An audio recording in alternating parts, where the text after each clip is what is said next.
Today in the church, we recognize that someone greater than Jonah as we honor Mary, the Mother of God, in her final apparition at Fatima in 1917. And in our local community here gathered, we also recognize that someone greater than Jonah in our very own Tay Dudong that we affectionately, with much affection, we wish to greet and offer our prayers for a truly happy birthday today. So happy birthday, Tay Dudong, in behalf of all of us, and advance happy birthday, Nanay, on behalf of all of us. On this coming Sunday, the Pope will raise to the honor of the altar a new saint for the modern times for us all, in the person of a former Italian lawyer born in 1841 and died only in 1926, and was actually an ordained satanic priest because he was involved in the occult and was converted through the praying of the rosary, and was later established for us what is now the famous Basilica of Our Lady of Pompeii in Italy, which is a shrine in honor of Our Lady of the Rosary. And he will be canonized as a modern apostle of the devotion to the Holy Rosary for our times.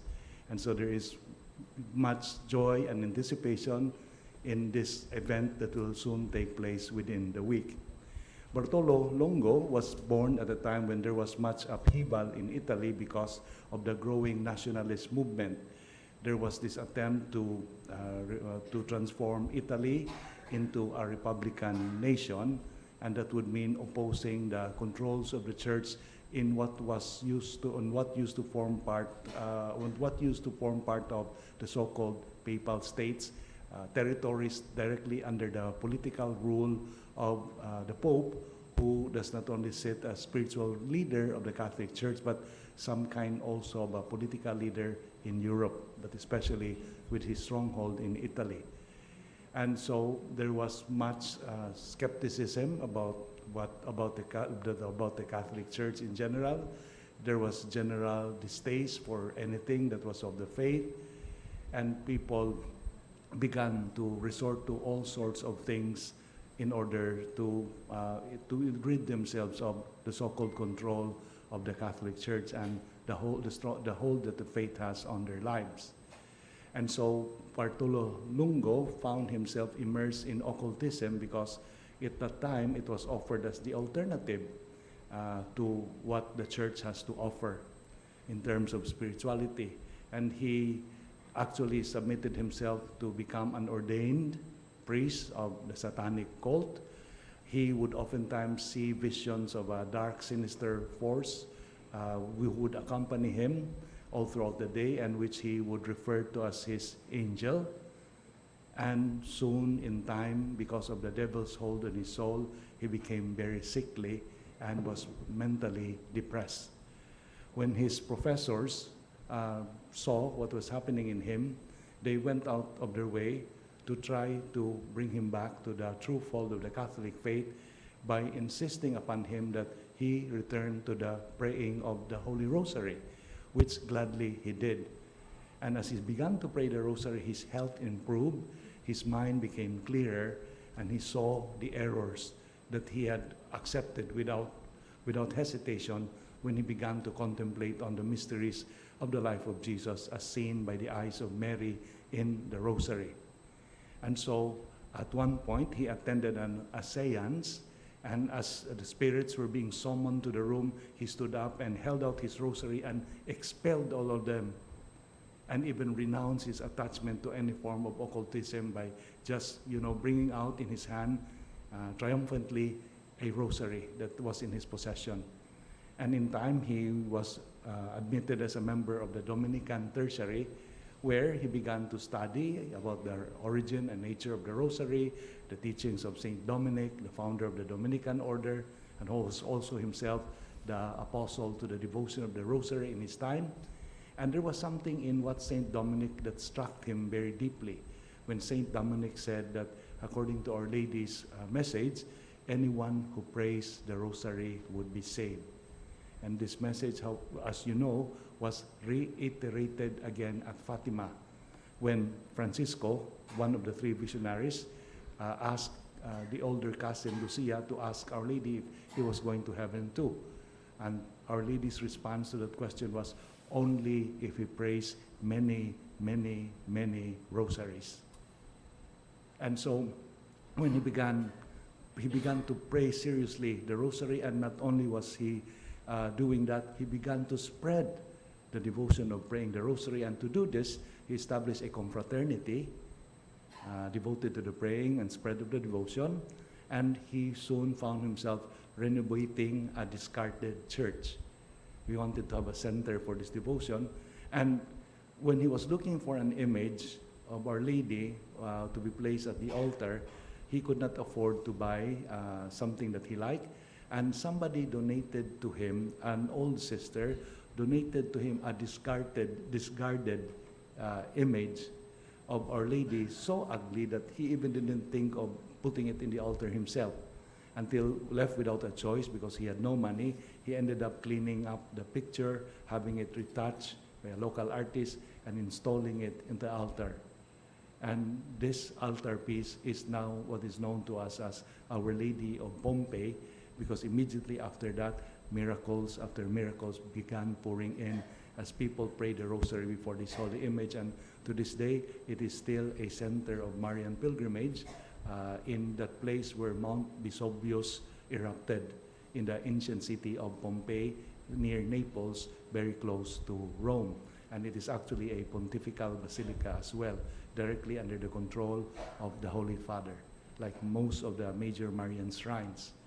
And Bartolo Lungo today and he even initiated that twice in a year, the whole people of Italy would invoke the intervention of Our Lady of Pompeii against natural disasters, against war, against all forms of sickness and diseases, and of all kinds of evils. And if you have been watching the television when Pope Leo was when Pope Leo was elected into the papacy, in his opening message at the balcony where he first appeared before the general public, he was invoking Our Lady of Pompeii because he was elected on the day when Italy was praying to Our Lady of Pompeii, as was encouraged by Bartolo Longo. So there is much in this devotion that allows us to rethink again about our understanding of the Rosary, its role in our lives, as well as in the transformation of lives and the transformation of societies, and even of the renewal of our own church. In keeping with Our Lady's message at Fatima that insisted upon the praying of the Rosary, and several times over Our Lady repeated that message, we see three important elements in the praying of the Rosary, other than just being a Marian devotion or repetitive prayer.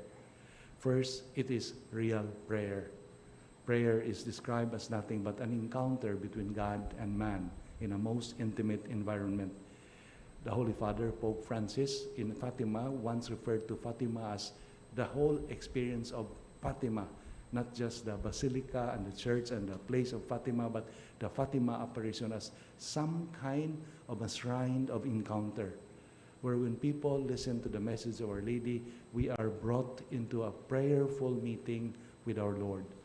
And although there are several forms of prayers that are to be highly prized, and highly to be continued as part of our spirituality, yet the Rosary occupies a very significant place, a greater than Jonah prayer, so to speak, because it is filled with, first, with a very intense moment of personal encounter.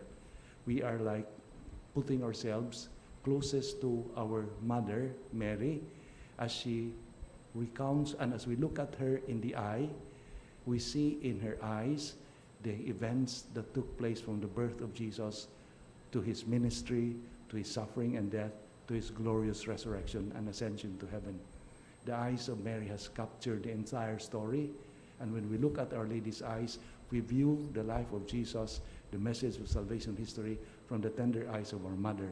And that is why John Paul II, in his encyclical on the Rosary, said, the beads of the Rosary are like the eyeballs of Our Lady, that we get a direct experience a glimpse into the real events as seen by Mary, and therefore it is a most personal, intimate encounter with God, because Mary was most intimate and personal in her encounter with God in her life.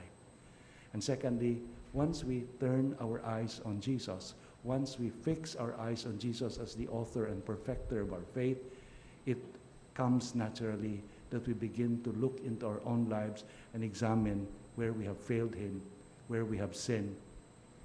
And conversion happens as a response to that look of love, not as something that is placed under the threat of hellfire and judgment, that we be condemned if we don't change. But it becomes a spontaneous reaction that, see, Jesus, what you have done for love of me, and what have I done in my life for love of you, as Saint Teresa prayed while looking at the crucifix in the Carmelite monastery of Avila. There is that idea that love is by love alone repaid, and a transformed life is, and love, as Saint Jose Maria Escriva puts it, love is in our actions, not in our words. A transformed life is a life deeply in love with God and with God. And then the third movement that comes from intimate prayer leading to conversion out of love, of course, there is the need to become ourselves apostles or becoming agents of evangelization. In the first reading today, the words of the reading began with the words, I, a slave of Jesus Christ, and I, a slave of Jesus Christ, and and an apostle set apart. Before we can be apostles, we must be slaves of love to Jesus, so that the work of the apostolate, again, is a spontaneous outcome of our dedicated personal friendship, life of friendship with Jesus, and of our transformed life. It is the necessary conclusion to the whole movement of the Spirit in our lives. When Bartolo Lungo created this confraternity, it was born out of a very surprising experience. He asked an Italian, do you still know that how many gods are there? And the man said, when I was young, I was taught that there were 3. But now they're saying it's only 1. Maybe the 2 died. And that was the answer that shocked Bartolo Lungo. And so I think this movement of prayer and encounter of love in prayer, to that response of love in our conversion, to that need to become apostles of Fatima, of our own brand of becoming a blue army of Our Lady, is what is being asked of us today as we remember this beautiful day in Fatima back in 1917, and as we honor our own Tatay Dudong, who is deeply devoted to Our Lady himself. Amen.